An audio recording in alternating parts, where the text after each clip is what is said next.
झारखंड के छोटा नागपुर पठार की गोद में बसा था गांव अंधेरी।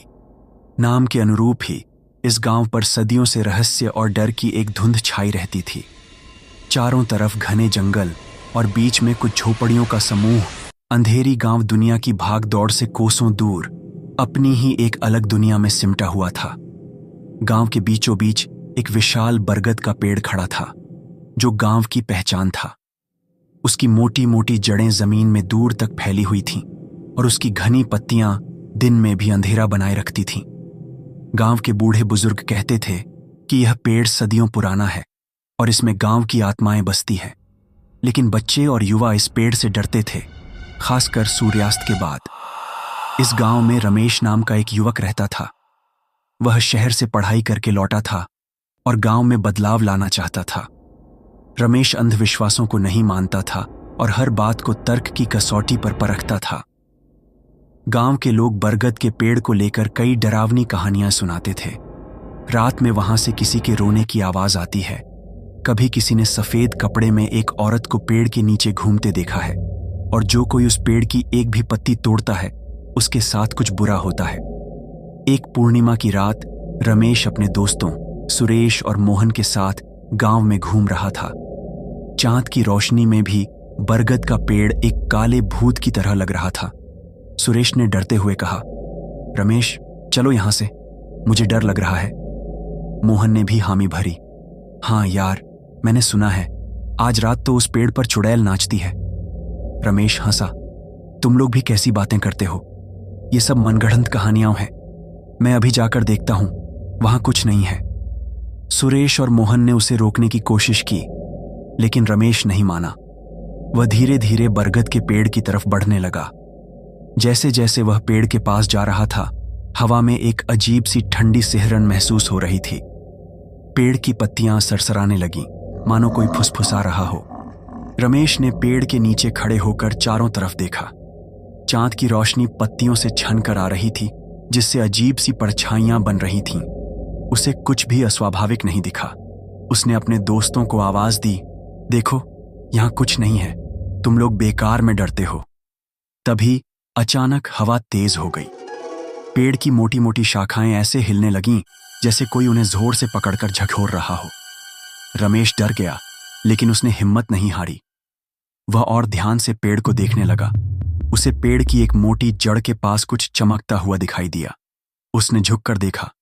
वह एक पुरानी पायल थी जिसके घुंघरू टूटे हुए थे। पायल पर मिट्टी और धूल जमी हुई थी, लेकिन चांद की रोशनी में वह थोड़ी चमक रही थी। रमेश ने पायल उठाई और उसे ध्यान से देखने लगा। तभी उसे एक धीमी सी आवाज सुनाई दी, मेरी पायल। रमेश चौंक गया। उसने चारों तरफ देखा लेकिन उसे कोई नहीं दिखाई दिया। आवाज किसी औरत की थी और उसमें बहुत दर्द और उदासी भरी हुई थी। वह डर गया और तेजी से अपने दोस्तों की तरफ भागा। सुरेश और मोहन उसे हाँफते हुए देखकर चिंतित हो गए। क्या हुआ रमेश, क्या देखा तुमने? सुरेश ने पूछा।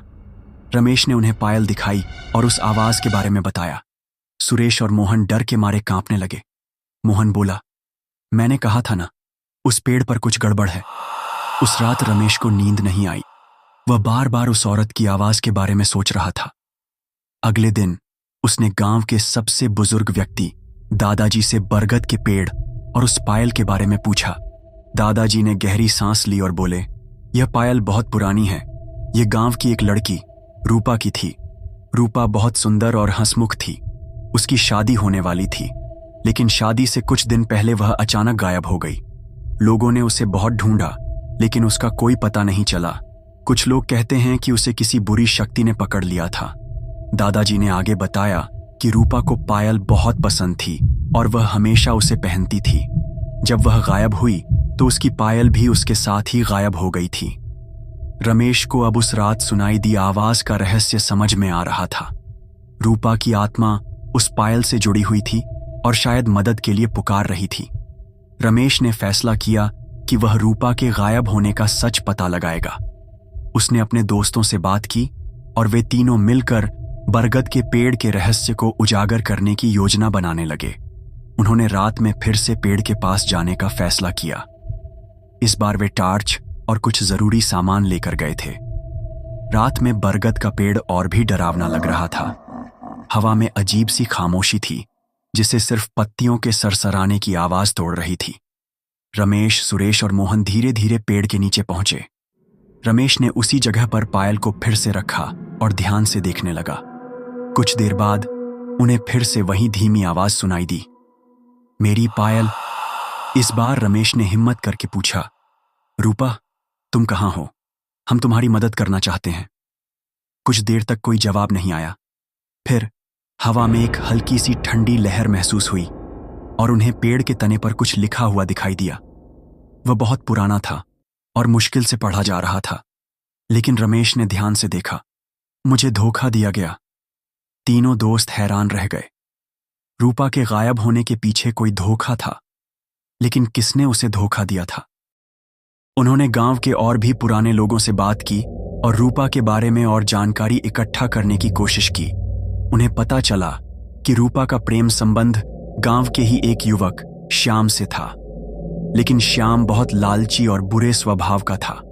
रूपा के परिवार वाले इस रिश्ते से खुश नहीं थे, लेकिन रूपा श्याम से बहुत प्यार करती थी।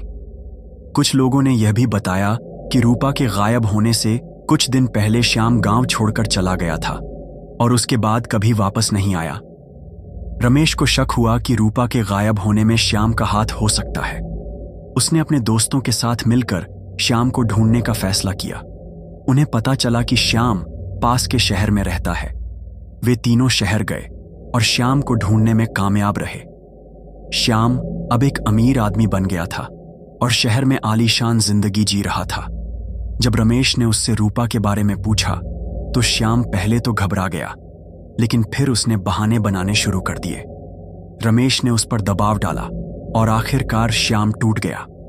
उसने कबूल किया कि उसने रूपा को धोखा दिया था। रूपा के परिवार वालों के पास शादी के लिए बहुत सारा धन था और श्याम उस धन को हड़पना चाहता था। उसने रूपा से शादी का वादा किया और उसे बरगद के पेड़ के पास मिलने के लिए बुलाया। जब रूपा वहां आई तो श्याम ने उसे मारकर वहीं दफना दिया और उसका सारा धन लेकर भाग गया। श्याम की कहानी सुनकर रमेश और उसके दोस्त सन्न रह गए। उन्होंने तुरंत पुलिस को खबर दी और श्याम को गिरफ्तार करवा दिया गया। पुलिस ने बरगद के पेड़ के नीचे खुदाई की और रूपा के अवशेष बरामद किए। गांव में शोक की लहर दौड़ गई। रमेश और उसके दोस्तों ने रूपा के परिवार वालों को इस बारे में बताया। रूपा के परिवार वालों को आखिरकार अपनी बेटी के गायब होने का सच पता चल गया। उन्होंने रमेश और उसके दोस्तों को धन्यवाद दिया। रूपा के परिवार वालों को आखिरकार अपनी बेटी के गायब होने का सच पता चल गया। उन्होंने रमेश और उसके दोस्तों को धन्यवाद दिया। उस रात जब रमेश फिर से बरगद के पेड़ के पास गया तो उसे वहां कोई डरावनी आवाज सुनाई नहीं दी।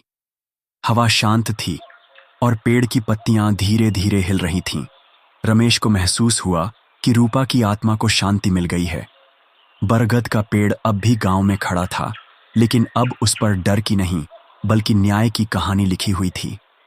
रमेश ने गांव के लोगों को समझाया कि अंधविश्वासों में पड़ने के बजाय सच को जानना और अन्याय के खिलाफ लड़ना जरूरी है। अंधेरी गांव अब धीरे धीरे रोशनी की तरफ बढ़ रहा था, जहां तर्क और सच्चाई ने डर और रहस्य की जगह ले ली थी। रमेश जानता था कि बदलाव लाना आसान नहीं है, लेकिन उसने शुरुआत कर दी थी और उसे उम्मीद थी कि एक दिन उसका गांव सचमुच उजाले के नाम से जाना जाएगा।